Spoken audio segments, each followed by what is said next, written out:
GMR Shopping Mall grand opening on 10th September in Miapur.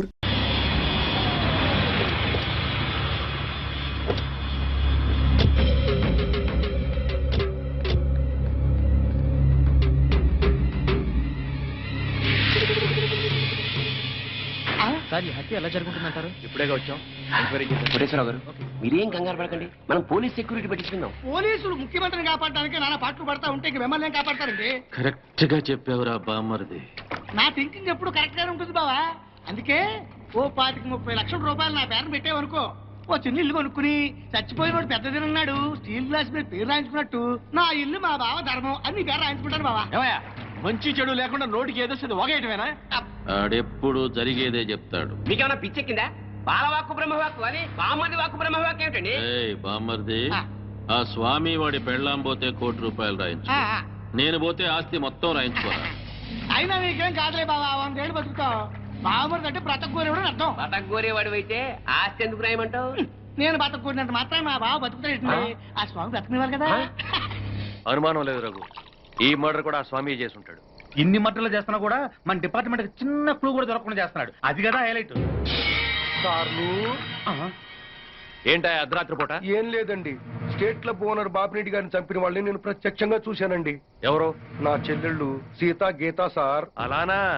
ఎలా చంపారు sir తమరు చెల్లెళ్ళు? రోట్లో కందిపప్పుని రోకలితో దంచినట్టు దంచి నీళ్ళల్లో ముంచి చంపేశారు సార్. అబ్బా, మీ చెల్లెళ్ళకి సపోర్ట్ గా ఆ వీరప్పన్ కూడా వచ్చాడా సార్? వీరప్పన్ రాబట్టే కదా సార్ మా చెల్లెలను పట్టుకోలేకపోయాను. అవునా? తుపాకీతో భయపెట్టాడా సార్? లేదండి, ఏనుగు దంతంతో పొడుస్తానికి వచ్చాడు సార్. ఏంట్రా నువ్వు పోలీసులతో ఆడుకుంటావురా? జడ్జి గారు, జడ్జి గారు, ఈ సమాజంలో న్యాయం జరగదా? న్యాయం చేతులు ఎంత పొడవైనా సాగుతాయంటారు. మరి అదే నిజమైతే ఈ రోజు స్టేట్ క్లబ్ ఓనర్ హత్య జరిగేది కాదు కదా అంటున్నాడయ్యా స్వామి. ఏమి సారయ్యా, మీరు ఆ రోజే అడవికెళ్ళి అతని చెల్లెళ్ళని పట్టుకుని ఉంటే ఈ రోజు ఈ మర్డర్ జరిగేదా? జరిగేది కాదు సార్. అంటే స్వామి చెప్పినట్టు మీరు డ్యూటీ చేయకుండా తప్పతాగి పడుకుంటున్నారు అన్నది నిజం అన్నమాట. Sorry sir. I don't want your explanations. మీరు ఈ రోజే సత్యమంగళం అడవులకు బయలుదేరి వెంటనే సీతా గీతల్ని పట్టుకోండి, వీలైతే వీరప్పని కూడా. ఓకే సార్, ఈ రోజే బయలుదేరుతాం సార్. ఓకే. నీ ప్లాన్ నాకు తెలుసు స్వామి. నువ్వు జడ్జి గారికి ఫోన్ చేసి మమ్మల్ని అడవికి పంపించి నువ్వు కోటేశ్వరకు చెక్ పెట్టాలనే కదా? సార్, జగ్బాస్ గారు వచ్చేస్తున్నాడు. Welcome sir. సడన్ గా ఈ ఎఫెక్ట్ ఏంటి? మా బాస్ మీ అకౌంట్ ఓపెన్ చేయడానికి ఒప్పుకున్నారు. ఒప్పుకోక చేస్తాడా?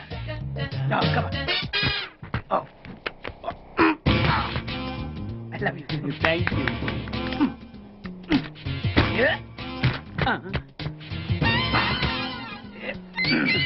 అయ్యి బాబోయ్, 2 కోట్లు. ఈ కోట్లు బాడీ మీద వేసుకోవడానికి పనికి వస్తాయేమో కానీ ఆ దీలో వేయడానికి పనికి.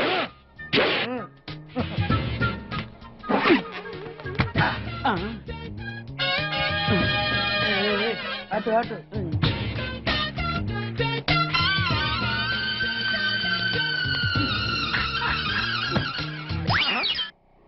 $10. ఈ 10 పైసలు ఆర్డీ చేయాలి. 10 పైసలు ఆర్డీలో వేయటం ఏంటయ్యా? ఏ 10 పైసలు డబ్బులు కాదా? ఈ 10 పైసలతో 4 వేరుశనగ పప్పులు వస్తాయి. ఈ 10 పైసలతో 2 5 పైసలు బిల్లులు వస్తాయి. ఈ డైలాగ్ ఎక్కడో విన్నట్టుంది. విన్నట్టు కాదు, నువ్వే అన్నావు.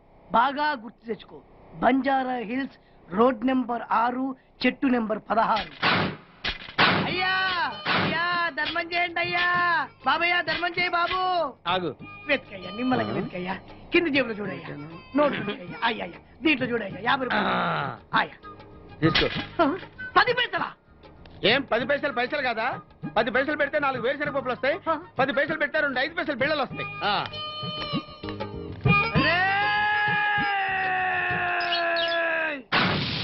గుర్తొచ్చిందా?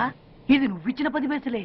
Beggars association president beg boss కే 10 పైసలు ఇస్తే సామాన్య బెగ్గర్స్ కి నువ్వేమిస్తావు? అరే, నా నలిజిత వాడికి ధర్మం చేయాలి. Very good. ఇలాగే కంటిన్యూ అయిపో. Thank you sir. నీకు మా అసోసియేషన్ లో మెంబర్షిప్ ఇస్తాం. హలో. రేయ్ కోటేశ్వరరావు, నిన్నీ రోజే చంపబోతున్నాను. ఎవడ్రా మాట్లాడేది? స్వామినిరా. నువ్వెక్కడైనా దాక్కో, ఎంతమందినైనా కాపలా పెట్టుకో, కానీ నా చేతిలో నీ సావు తప్పదని తెలుసుకో. Raghu yes sir. మన వాళ్ళందరినీ అలర్ట్ గా ఉండమని చెప్పు. Okay sir. నేను వెళ్ళి కోటేశ్వరరావు గారిని చూసాను. అలాగే సార్. ఓకే.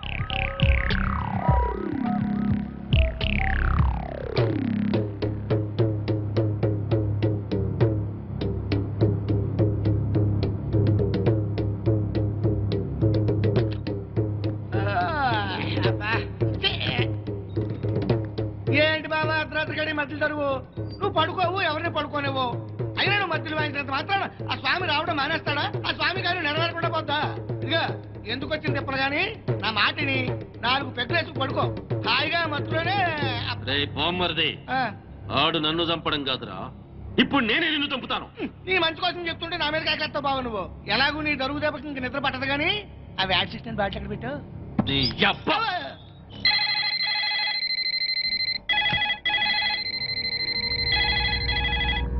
కోటేశ్వరరావు గారు లిఫ్ట్ చేయండి. హలో, నేను ఎస్పీని మాట్లాడుతున్నాను. అక్కడ ఇన్స్పెక్టర్ బెనర్జీ ఉన్నాడా? సార్ మీరు పెట్టండి సార్. సార్ నేను బెనర్జీని మాట్లాడుతున్నాను sir. Banerjee, yes sir. Koteswararao గారికి వాళ్ళ ఇంట్లో సేఫ్టీ లేదు. మన కంట్రోల్ రూమ్కి తీసుకురా with protection. Yes sir. Sir మా ఎస్పీ గారు మిమ్మల్ని మా కస్టడీలో ఉంచమని ఆర్డర్ వేశారండి. వెళ్దాం పదండి. రఘు సార్. అందరిని ఫాలో అవ్వమని చెప్పు. Come on take. Yes sir. Constable రండి, ఫాలో మీ. Yes sir. మీరు ఎక్కండి సార్. త్వరగా.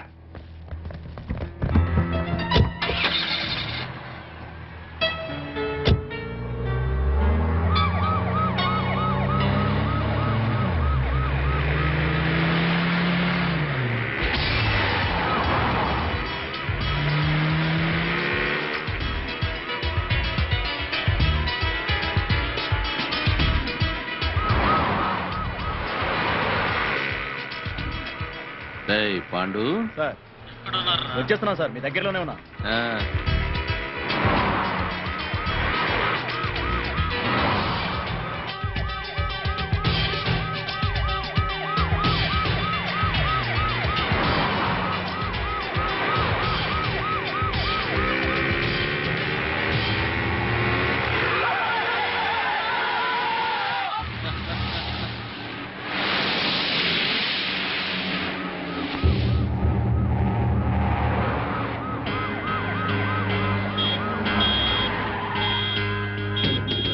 రేయ్ ఏమిట్రా రోడ్డు అడ్డంగా ఆపావు? ఆపలేదు సార్, ఆగిపోయింది. సర్లే తొందరగా ఇది. అలాగే సార్. 420. Yes sir. వెనకాల 9999 వస్తుందని చూడు. వస్తుంది సార్, మనల్ని ఫాలో అవుతుంది. అప్పుడప్పుడు చూస్తూ ఉండు. వదిరా. మరి మరి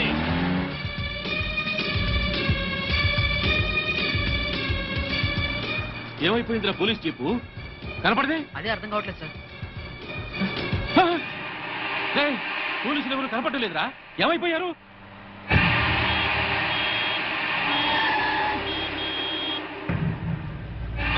మళ్ళీ వీడెవడ్రా రోడ్డుకి అడ్డంగా పెట్టాడు? రేయ్, ఇదేమన్నా పార్కింగ్ నీ బాబుగారు రోడ్డు అనుకున్నావా? పోరంబోకి ఆక్రమించావేట్రా? ఏందిరా, ఏ వినపట్లా? ఏంది అట్టా చూస్తానా?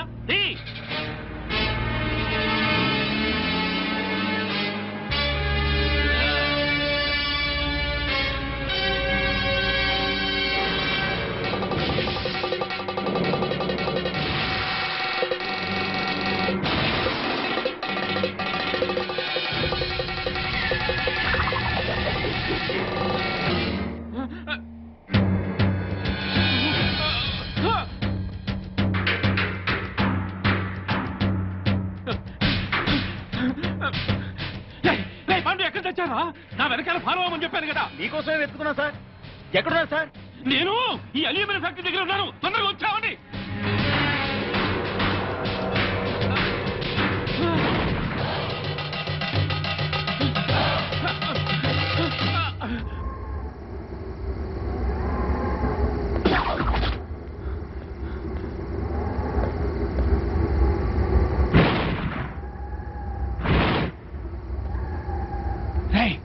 ఎక్కడున్నారా?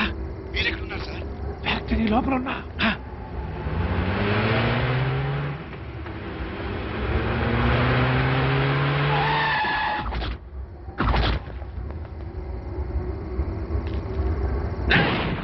స్వామి, నువ్వు మాస్టర్ ప్లాన్ వేసి పోలీసుల్ని మధ్యలో మాయం చేస్తావని తెలిస్తే నా ఏర్పాట్లలో నేను ఏంద్ర దిష్టిబొమ్మలాగా చూస్తాను. కత్తికో ఖండగా నరికేయండి.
నెక్స్ట్ గ్యారంటీగా తప్పేది నన్నే.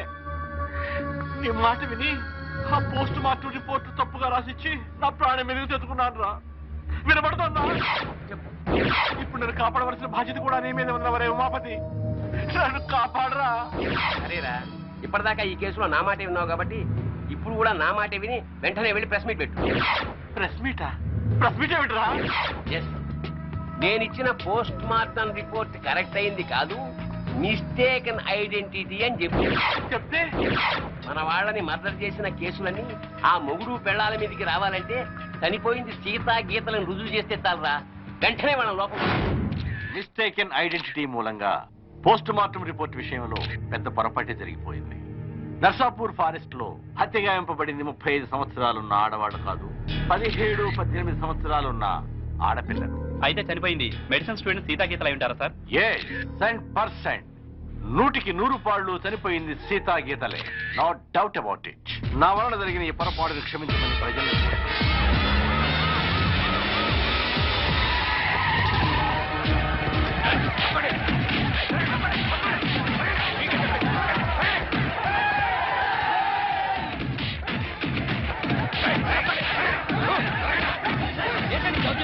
ఎక్కడా స్వామి? తెలీదు. తెలీదురా, చెప్పు.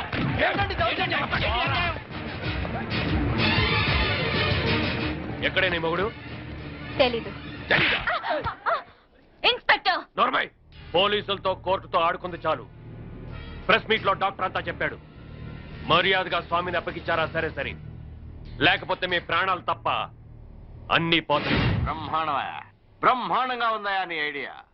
పోలీసులు ఈ పాటికి ఆ స్వామి గారిని అరెస్ట్ చేసి బొక్కలో వేసి ఎరగుమ్ముతుంటారనుకో. మరేంటనుకున్నావు, మనది క్రిమినల్ బ్రెయిన్.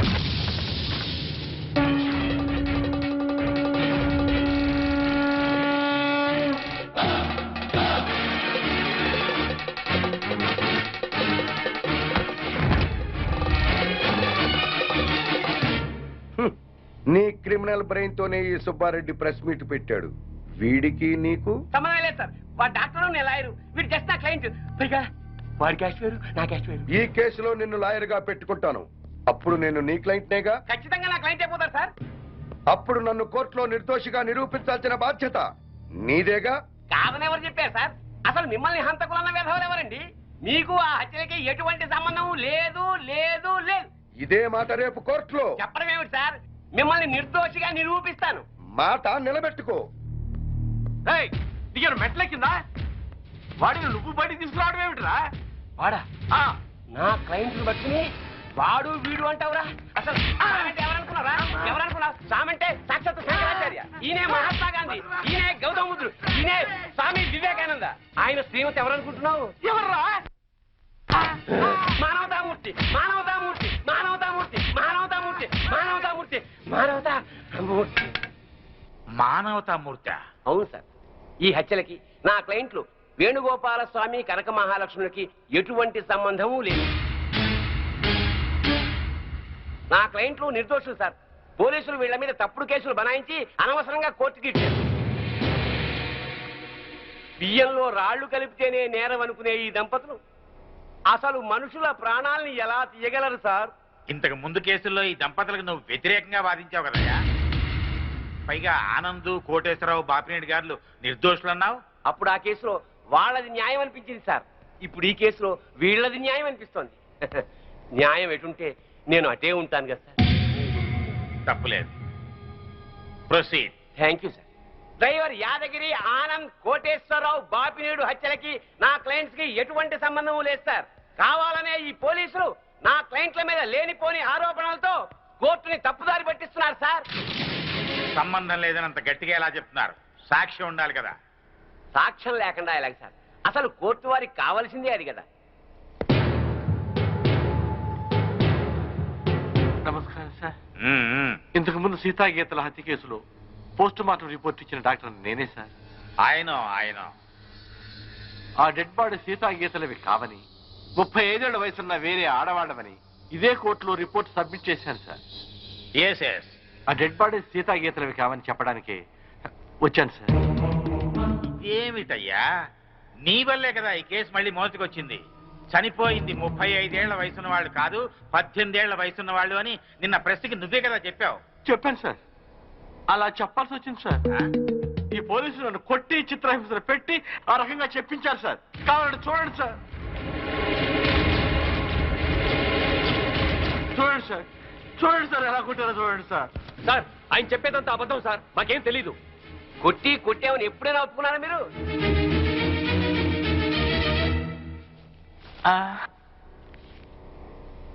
మిమ్మల్ని కొట్టి మీ చేత అబద్ధం చెప్పించాల్సిన అవసరం పోలీసులకి ఏముందండి? చాలా ఉంది సార్. మీరేమో నేరస్తులైన సీతాగీతల్ని పట్టుకోమని పోలీసుల మీద ఒత్తిడి చేస్తున్నారు. వాళ్లేమో అడవిలో వీరప్పని దగ్గర ఉన్నారు. ఈ పోలీసులకు అడవిలో ఉన్న వీరప్పని దగ్గరికి వెళ్ళడానికి ధైర్యం చాలక, ఇటు మీకు ఏం చెప్పలేక, మధ్యలో నన్ను నానా చిత్రహింసలు పెట్టి ఆ చనిపోయిన వాళ్లే సీతాగీతలని నా చేత తప్పుడు రిపోర్ట్ చెప్పించారు సార్. ఐఎమ్ సారీ సార్, క్షమించండి సార్.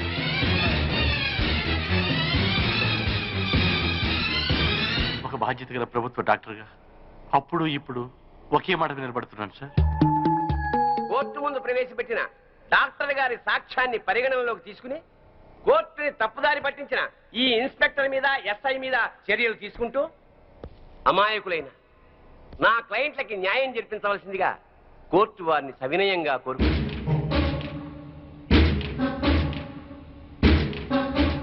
ప్రభుత్వ డాక్టర్ వాంగ్మూలాన్ని, పోస్ట్ మార్టం రిపోర్ట్ ని ఈ కేసులో సాక్ష్యాలుగా పరిగణించి చనిపోయిన వాళ్ళు సీతా గీతలు కాదు అని కోర్టు నిర్ధారించడం అయింది. డ్యూటీని సక్రమంగా చేయని పోలీసుల్ని గట్టిగా మందలిస్తూ అడవిలో ఉన్న సీతా గీతల్ని వెంటనే పట్టుకోవాల్సిందిగా పోలీస్ డిపార్ట్మెంట్ ని ఆదేశించడం అయింది. ఈ కేసులో స్వామి కనకమహాలక్ష్మి నిర్దోషులు అని తీర్పు చెప్పడం అయింది.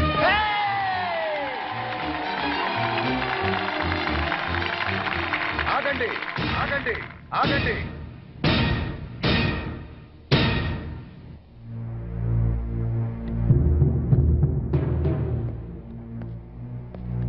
సార్, ఎస్ ఈ కేసులో నేను నా భార్య నిర్దోషులమేగా? ఎస్, జడ్జిమెంట్ ఇచ్చా కదా. ఇప్పటి వరకు జరిగిన హత్యలకు మాకు ఎటువంటి సంబంధము లేదు కదా సార్? అదే కదా నేను తేల్చింది.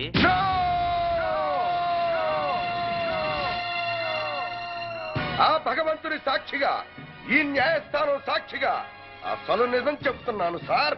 ఈ హత్యలన్నీ నేనే చేశాను.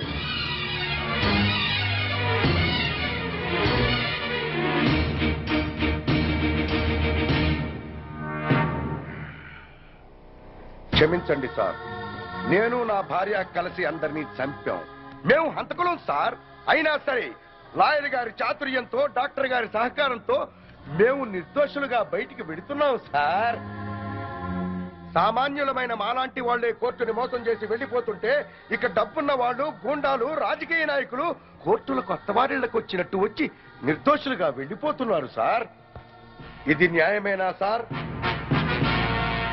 బజార్లో సిగరెట్లు కొనుక్కున్నట్టు, కిళ్ళీలు కొనుక్కున్నట్టు సాక్షుల్ని కొనుక్కుని మీ ముందు పెడుతుంటే వాటిని బట్టి తీర్పు చెప్పటం ఎంతటి అన్యాయం సార్. ఈ న్యాయస్థానంలో తప్పు చేసిన వాడికి శిక్ష పడుతుందనే భయమే ఉంటే ఆ దుర్మార్గులు నా చెల్లెల్ని ఇంత కిరాతకంగా చంపేవాడు కాదు సార్.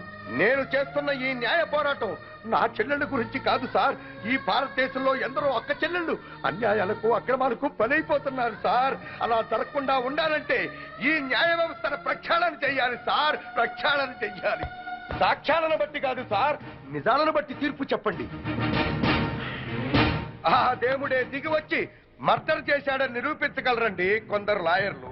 తాము వాదించేది తప్పని తెలిసి కూడా న్యాయస్థానాన్ని తప్పుదారి పట్టిస్తున్న ఆ న్యాయవాదులకు వేయండి సార్ శిక్ష. భారతదేశంలో ఏ రాజకీయ నాయకుడు ఈ కోర్టుకొచ్చి దోషిగా బయటికి వెళ్ళట్లేదు సార్. కింది కోర్టులో శిక్ష పడ్డా పై కోర్టుకు వెళుతున్నాడు, పెద్ద లాయర్ని పెట్టుకుంటున్నాడు, నిర్దోషిగా బయటికి వెళ్ళిపోతున్నాడు సార్. అంటే మన దేశంలో రాజకీయ నాయకులంతా ఉత్తములేనా? ఒక్కడు కూడా తప్పు చేయలేదా? ఒక నోటు కట్ట పడేస్తే మన ప్రథమ పౌరుడైన రాష్ట్రపతిని అరెస్ట్ చేయమని ఆర్డర్ పాస్ చేసే న్యాయస్థానాలు ఇక్కడ ఉన్నాయి సార్. ఇక సామాన్యుడి పరిస్థితి ఏమిటి సార్? ఈ న్యాయాలు, ఈ చట్టాలు ఇలాగే ఉంటే ఆడబడుచులు నిండుగా ముసుగేసుకుని ఇంట్లో తాళం వేసి కూర్చున్న మానభంగం చేసి వెళ్ళిపోతారు సార్ ఈ దుర్మార్గులు. అదే చట్టం, న్యాయం బలంగా ఉంటే ఒక ఆడబడుచు ఒంటరిగా రోడ్డు మీద వెళుతున్నా కన్నెత్తి చూడటానికి భయపడతారు సార్.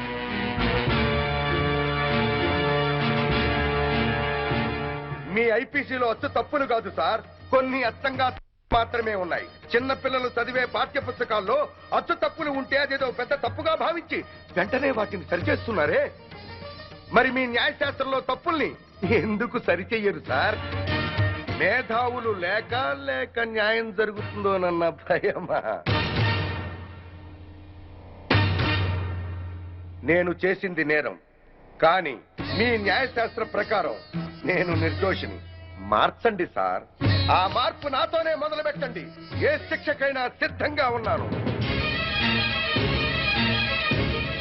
సాక్ష్యంతో కాక నిజాన్ని బట్టి తీర్పు చెప్పండి సార్. న్యాయస్థానంలో న్యాయం జరుగుతుందని ప్రజలకి నమ్మకం కలిగించండి సార్. నమ్మకం కలిగించండి సార్. నమ్మకం కలిగించండి. And for more videos, please subscribe to iDream. Please subscribe to iDream. Please subscribe iDream. And please subscribe to iDream. For more videos, subscribe to iDream. please like, share and subscribe to the channel. Congratulations, iDream. Subscribe to iDream. Subscribe to iDream. So subscribe to iDream Media. iDream team అందరికి huge congratulations. Please subscribe iDream Media. Please subscribe to iDream. Subscribe iDream. Please subscribe to iDream. iDream అంటే నా కళల channel subscribe చేసుకున్న నోరు తిరుగుతలేదు, మీరైతే గంట గుర్తు కొట్టండి. For more such videos, please subscribe to iDream. Subscribe to iDream. Please subscribe to iDream. Please subscribe iDream Media. Please do subscribe to iDream. Please subscribe to iDream Media. For best entertainment and information, please subscribe iDream. And don't forget to subscribe to iDream.